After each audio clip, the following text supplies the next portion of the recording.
আজ একটা নতুন ইংরেজি শব্দ শেখা যাক, রাফল। বেশ কাজের একটা শব্দ।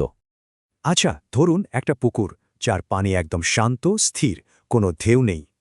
হঠাৎ কেউ একটা ঢিল ছুড়ল, আর অমনি শান্ত পানিতে ঢেউ উঠে গেল। এই যে শান্ত অবস্থাকে নাড়িয়ে দেওয়া, এটাই হলো রাফল, মানে কোনো কিছুকে বিচলিত করে দেওয়া। ব্যাপারটা কিন্তু মানুষের অনুভূতির ক্ষেত্রেও সত্যি। শান্ত মন ঠিক যেন শান্ত পুকুর, আর চিন্তিত মনে যেন ঢেউ উঠেছে। যেমন ধরুন এই বাক্যটা, এর মানে হল তার প্রস্তাবে সিনিয়র কর্মকর্তারা বেশ বিরক্ত হয়েছিলেন।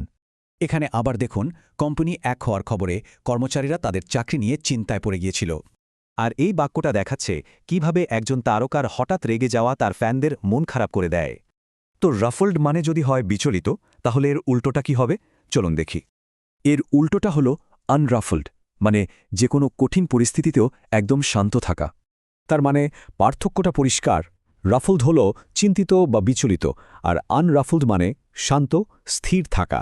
যেমন এখানে সিইওর শান্ত হাবভাব দেখে বিনিয়োগকারীরা কোম্পানির উপর ভরসা রেখেছিল।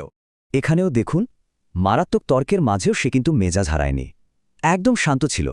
তাহলে এক কথায় রাফল মানে ঢেউয়ের মতো বিচলিত করা, আর আনরাফলড মানে হলো শান্ত থাকা।